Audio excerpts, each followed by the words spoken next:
Hello students, आज मैं पुनः बीए पार्ट 3 ऑनर्स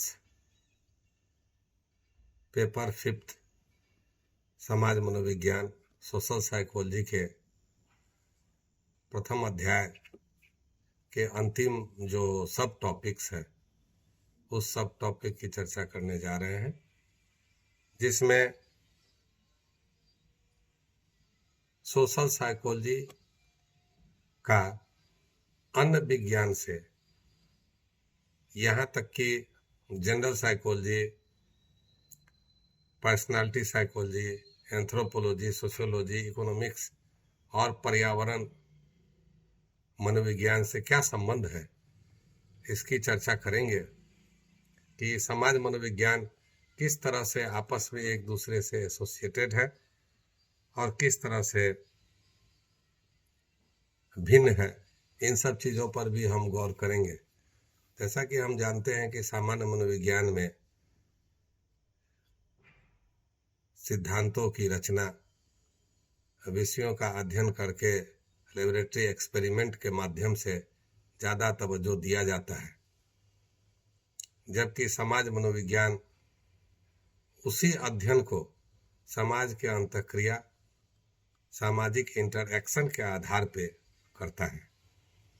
तो दोनों ही विधि आपस में एक दूसरे से मिलता जुलता है। अध्ययन का क्षेत्र दोनों का अलग अलग है। सामान्य मनोविज्ञान में न सिर्फ मनुष्यों का बल्कि हम पशुओं का, पक्षियों का के व्यवहारों का अध्ययन करते हैं, व्यक्ति के अनुभूति का अध्ययन करते हैं, जबकि समाज मनोविज्ञान में हम सामाजिक लक्ष्य, inborn needs, social influences, social interaction, social influences आदि की चर्चा हम लोग किया करते हैं। अब हम यहाँ पर चर्चा करेंगे समाज मनोविज्ञान का व्यक्तित्व मनोविज्ञान या पर्सनालिटी साइकोलॉजी, जो कि जनरल साइकोलॉजी का पार्ट्स है, उन दोनों के बीच आपसी संबंध क्या है। आपने सुना होगा कि अमेरिकन साइकोलॉजिकल एसोसिएशन का नाम आपने जाना होगा। मनोविज्ञान के क्षेत्र में रिसर्च करने के एरिया में अमेरिकन साइकोलॉजिकल एसोसिएशन का एक अपना रुतबा रहा है। बहुत से चीज़ों को का डिफिनेशन, बहुत से चीज़ों का मानक अमेरिकन साइकोलॉजिकल एसोसिएशन के द्वारा APA जिसको बोला जाता है, आज भी माना जाता है, क्योंकि मनोविज्ञान के फील्ड में अमेरिकन साइकोलॉजिकल एसोसिएशन काफ़ी प्रगति पर है और काफ़ी प्रमुखता से काम कर रहा है। अमेरिकन साइकोलॉजिकल एसोसिएशन के उस समय के तत्कालीन अध्यक्ष 1988 के मायर्स ने इतना संबंध बताया और इतनी घनिष्ठता बताई कि व्यक्तित्व मनोविज्ञान और समाज मनोविज्ञान में इतना कोरिलेशन है कि उन्होंने दोनों शाखाओं के नज़दीकी संबंध को देखते हुए एक जर्नल का ही प्रकाशन अमेरिकन साइकोलॉजिकल एसोसिएशन के द्वारा करवाया, जिसका नाम ही रखा था कि journal of personality and social psychology. इसके कुछ ही दिनों के बाद एक बुलेटिन भी निकलना चालू हुआ, इसका नाम personality and social psychology bulletin के नाम से जाना गया। इन दोनों रचनाओं में आप समझ सकते हैं कि इन दोनों जो किताबें निकली, जो पत्रिका निकलती थी, उसमें सिर्फ और सिर्फ पर्सनालिटी और सोशल साइकोलॉजी से रिलेटेड विषयों का ही शोध से संबंधित आलेख छपते थे और उन्हीं पर चर्चा होती थी। पर्सनालिटी के ट्रेट्स के बारे में चर्चा करते हुए समाज मनोविज्ञान से समानता को जोड़ते हुए बहुत से मनोवैज्ञानिकों ने अध्ययन किया। आक्रामकता, किसी समूह के प्रति दूसरे समूह का एटीट्यूड, व्यक्ति का क्रूएल होना, मतलब कि निष्ठुर होना, और दयालु होने के पीछे व्यक्तित्व के मनोविज्ञान क्या कहते हैं, इसका अध्ययन और समाज में उसके पड़ने वाले प्रभाव और अन्य विषयों की चर्चा भी होने लगी। लेकिन जहाँ तक व्यक्तित्व मनोविज्ञान का प्रश्न है तो Sigmund Freud, Alfred Adler, Carl Jung, Maslow, Allport आदि बहुत से मनोवैज्ञानिक हैं जिन्होंने समाज मनोविज्ञान के जन्म लेने के पूर्व से ही काफी अध्ययन और काफी अनुसंधान कर चुके थे और विस्तृत विवरण प्रस्तुत किया था। इस लिहाज से यदि माना जाए तो समाज मनोविज्ञान उसके व्यक्तित्व मनोविज्ञान के सामने अभी नया है, यंग है, तो ये अंतर भी है। लेकिन दोनों के सहसंबंध इतने हैं कि दोनों के आधार पर ही विस्तृत व्याख्या समाज मनोविज्ञान की जा सकती है, अर्थात दोनों एक दूसरे से कोरिलेटेड है। ऐसा नहीं है कि बिना व्यक्तित्व मनोविज्ञान के समाज मनोविज्ञान पूरा है या समाज मनोविज्ञान के बिना व्यक्तित्व मनोविज्ञान पूरा है, क्योंकि व्यक्तित्व भी समाज से प्रभावित होता रहता है। अब हम व्यक्तित्व मनोविज्ञान और सामान्य मनोविज्ञान के बाद तीसरा क्षेत्र जो है, जो समाज मनोविज्ञान का सोशियोलॉजी या समाज शास्त्र से क्या संबंध है,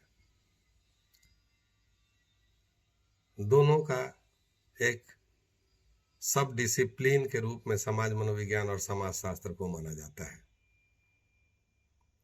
और समाज मनोविज्ञान का संबंध अपने पैरेंट डिसिप्लिन यानी समाज शास्त्र तथा मनोविज्ञान दोनों के साथ कोरिलेशन या सहसंबंध की बात होती है। दोनों का विषय वस्तु भी मिलता जुलता है। समाज शास्त्र संपूर्ण समाज के व्यक्तित्व का और व्यवस्थित अध्ययन करने का, व्यवस्थित एवं क्रमबद्ध अध्ययन करने का शास्त्र है। इसमें सोशल स्ट्रक्चर, सोशल रिलेशंस आदि की चर्चा होती है। L.F. वार्ड और गिडिंग्स नामक समाजशास्त्री ने इसकी परिभाषा देते हुए कहा कि समाजशास्त्र समग्र रूप से समाज के क्रमबद्ध वर्णन और व्याख्या करने का शास्त्र है। परिवार, समुदाय, जाति, समूह, ऑर्गेनाइजेशन, सभ्यता, आर्थिक सभ्यताएं, राजनीतिक सभ्यताएं, जाति विशेष के बारे में अध्ययन, संस्कृति इत्यादि का अध्ययन समाजशास्त्र में किया जाता है, जबकि समाज मनोविज्ञान में अपनी विषय वस्तु थोड़ा अलग रखते हुए सोशल रिलेशनशिप, सोशल इंटरेक्शन आदि की विस्तृत व्याख्या करती है। इस तरह समाज मनोविज्ञान उन सामाजिक आधार का विस्तृत व्याख्या या समाज शास्त्र की अपनी विषय वस्तु के रूप में समझने में दोनों एक दूसरे मदद करते हैं।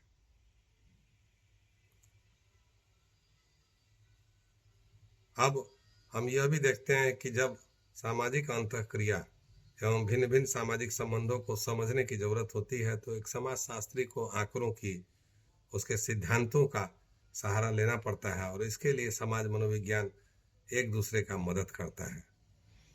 अकोलकर नामक विद्वान ने 1960 में इस पर टिप्पणी करते हुए कहा था कि समाज मनोविज्ञान इस तत्व को स्वीकार करता है कि ह्यूमन नेचर एवं व्यवहारों की एक संतोषजनक व्याख्या के लिए हमें समाज की संरचना, संगठन, संस्कृति को समझना चाहिए जिससे व्यक्ति संबंधित होता है। क्रचफील्ड नामक समाज मनोवैज्ञानिक ने भी कहा कि समाज मनोवैज्ञानिक एवं समाजशास्त्रियों को उनके द्वारा किए गए विशिष्ट शोध या तथ्यों की प्रकृति और उनकी विचारधाराओं के सामान्य निष्कर्षों के आधार पर ही अलग करने का प्रयास निष्फल माना जाएगा, अर्थात दोनों को हम अलग नहीं कर सकते हैं। इस तरह अकोलकर हो चाहे क्रचफील्ड नामक विद्वान हो, दोनों एक दूसरे के महत्व को समझा और एक दूसरे के महत्व को स्वीकार किया है। समाजशास्त्र में विषय वस्तु सोसाइटी एज ए होल होता है, जबकि समाज मनोवैज्ञानिक के रूप में समाज मनोविज्ञान में हम लोग व्यक्ति के, समूह के, समाज के अलग अलग इकाई का भी अध्ययन हम लोग बांटकर करते हैं। समाज मनोविज्ञान में जहां हम लोग एक्सपेरिमेंटल मेथड को यूज करते हैं, वहीं पर समाज शास्त्र में हम लोग सर्वे मेथड, कोरिलेशन मेथड आदि की चर्चा करते हैं। लेकिन यदि हम लोग गौर से देखेंगे तो पाएंगे कि समाज शास्त्र हो या समाज मनोविज्ञान, ऐसा नहीं है कि समाज मनोविज्ञान एक्सपेरिमेंटल मेथड के अलावा सर्वे मेथड को नहीं मानता है या कोरिलेशन मेथड को नहीं मानता है। प्रयोग के क्रम में या अध्ययन के क्रम में ये सारी विधियों का उपयोग सोशल साइकोलॉजी भी करता है। इसीलिए कहीं कहीं अंत में हम पाते हैं कि ये जितनी भी विधियां हैं वो दोनों शास्त्र आपस में इसका उपयोग करता है। अब हम चौथे भाग में यह देखेंगे कि समाज मनोविज्ञान का एंथ्रोपोलॉजी, सोशल साइकोलॉजी का एंथ्रोपोलॉजी से क्या संबंध है। मानव शास्त्र वह विज्ञान है जिसमें मानव जाति के शारीरिक, सामाजिक एवं सांस्कृतिक पहलुओं पर चर्चा होती है, जिसमें लिंटन नामक एक जो मानव शास्त्री थे, एंथ्रोपोलॉजिस्ट थे, उन्होंने 2 ब्रांचों की चर्चा की थी, फिजिकल एंथ्रोपोलॉजी और कल्चरल एंथ्रोपोलॉजी। शारीरिक मानव शास्त्र में रेशियल डिस्क्रिमिनेशन मतलब कि प्रजातीय विभेद, संकरण, मूल व्यक्तित्व पैटर्न्स, बेसिक पर्सनालिटी पैटर्न्स आदि का अध्ययन किया जाता है।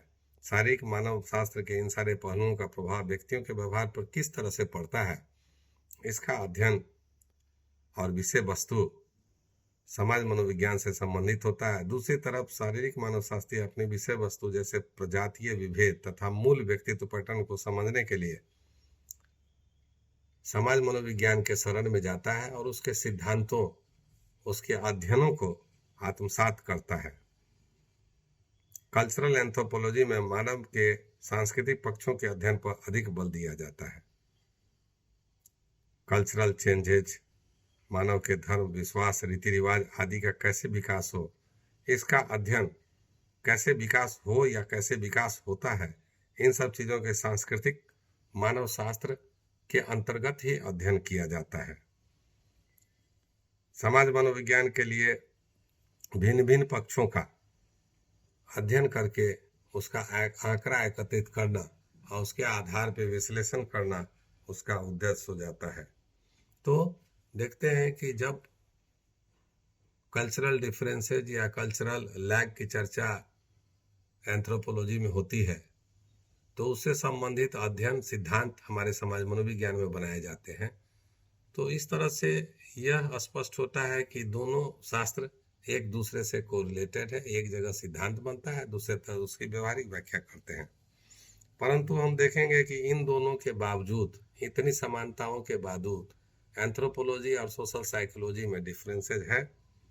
मानव शास्त्र में आदिकालीन मानव तथा उसके शारीरिक, सामाजिक एवं सांस्कृतिक पक्षों के अध्ययन पर जहां बल दिया जाता है, वहीं समाज मनोविज्ञान में व्यक्ति के व्यवहार, बिहेवियर, एक्सपीरियंसेज एंड बिहेवियर्स का अध्ययन सामाजिक परिस्थिति में किया जाता है। एक अंतर तो यह हो गया। दूसरा अंतर है कि विधि के संबंध में है। यहाँ भी जब आप सोशल साइकोलॉजी की बात करते हैं तो यहाँ पर एक्सपेरिमेंटल मेथड का उपयोग करते हैं।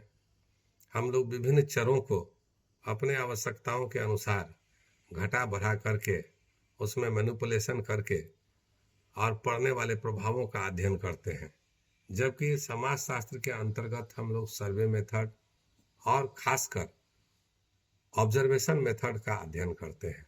ऑब्जर्वेशन मेथड में भी पार्टिसिपेंट और नॉन पार्टिसिपेंट्स, विभिन्न जातियों, विभिन्न समूह, विभिन्न जनजातियों के अध्ययन करने के लिए मानव शास्त्री या तो खुद उस समूह में शामिल हो जाते हैं जिसे पार्टिसिपेंट ऑब्जर्वेशन कहते हैं। दूसरा विधि है कि उसमें छुपकर वैसे बहुत सी क्रियाओं, बहुत से संस्कारों का अध्ययन करते हैं जिसको कि वह संस्कृति, वह समूह अलाउ नहीं करता है मानव शास्त्रियों को अध्ययन करने के लिए। तो वैसे स्थिति में छुपकर भी अध्ययन करते हैं, उसे नॉन पार्टिसिपेंट्स ऑब्जर्वेशन के नाम से जाना जाता है। इस तरह से हम देखते हैं कि मानव शास्त्र एवं सोशल साइकोलॉजी दोनों के जो मेथड हैं स्टडी के, दोनों में काफ़ी भिन्नताएं हैं और विधियों में अंतर है, सब्जेक्ट मैटर में भी दोनों में भिन्नता देखने को मिली। अब वैसे तो सोशल साइकोलॉजी का पॉलिटिकल साइंस, इकोनॉमिक्स जैसे कई ऐसे विषय हैं जिसका रिलेशन को खोजा गया है और एक दूसरे से कोरिलेटेड है, परंतु सिलेबस के अनुसार उसकी चर्चा न करते हुए मैं अभी एनवायरमेंटल साइकोलॉजी और सोशल साइकोलॉजी किस तरह से एसोसिएटेड है इसकी मैं चर्चा करूंगा। और आप देखेंगे कि जो आजकल एयर पोल्यूशन या पोल्यूशन में विभिन्न तरह के पोल्यूशन हैं जो कि फिजिकल पार्ट है, उसके वजह से पड़ने वाले सामाजिक प्रभाव या समाज मनोविज्ञान में उसके वजह से क्या प्रभाव पड़ते हैं, इस पर एक बृहद चर्चा छिड़ी हुई है। खासकर एयर पोल्यूशन को लेके, क्राउड बिहेवियर को लेके, ज़्यादा भीड़ भाड़ और समाज मनोविज्ञान का क्या संबंध है, इस पर काफ़ी अध्ययन और रिसर्च होने लगे हैं।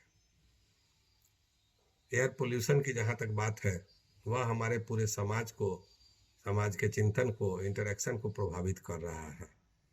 एयर पोल्यूशन वाले क्षेत्र में और नॉन एयर पोल्यूशन वाले या लो पोल्यूशन वाले क्षेत्र में दो समूह में वर्गीकृत करके जब अध्ययन किए गए हैं, तो काफ़ी अध्ययन इस क्षेत्र में हुए हैं जो बताते हैं कि जिस क्षेत्र में ज़्यादा एयर पोल्यूशन होता है, उस क्षेत्र के लोगों के व्यवहार आक्रामक प्रवृत्ति के होते हैं और स्वभाव चिड़चिड़ापन पाया जाता है वैसे लोगों में। इस तरह से यह प्रूफ करता है कि मोर एयर पोल्यूटेड एरिया हमारे व्यक्तित्व को प्रभावित करता है, समाज के एक विशेषता के रूप में कहिए या कुरीति के रूप में कहिए, एक गुण डेवलप कर जाता है, रदर देन वैसे क्षेत्र में जहाँ की पोल्यूशन एकदम नहीं है या कम के बराबर है, न के बराबर है, वैसे क्षेत्र के व्यक्तियों में, समाज के लोगों में इन सब जो अवगुण हैं, डिमेरिट्स हैं, वो नहीं पाए जाते हैं। वहाँ शांत प्रवृत्ति के लोग हैं। ऐसा नहीं है कि उनकी नींद की कमी है, चिड़चिड़ापन है, फ्रस्ट्रेशन है, एंजाइटी है, स्ट्रेस लेवल ज़्यादा है। तो यह एनवायरमेंटल साइकोलॉजी भी सोशल साइकोलॉजी से कोरिलेटेड है और एक दूसरे को प्रभावित करता है। तो इस तरह से आज हमने देखा कि समाज मनोविज्ञान का न सिर्फ व्यक्तिगत अपना महत्व है एक विषय के रूप में, बल्कि यह कई अन्य विषयों से भी कोरिलेटेड है और अन्य विषयों से भी एक दूसरे से संबंधित होने के वजह से यह एक दूसरे से प्रभावित भी होता रहता है और दूसरे को भी प्रभावित करता रहता है। तो आज इस तरह से जो social psychology paper 5th BA part 3 honours के अंतर्गत हम लोग पढ़ रहे हैं, तो उसमें विभिन्न क्लासेज के द्वारा जो पहला चैप्टर था उसकी समाप्ति होती है। अब हम लोग समाज मनोविज्ञान के दूसरे चैप्टर में नेक्स्ट रोज से चर्चा करेंगे। Thank you.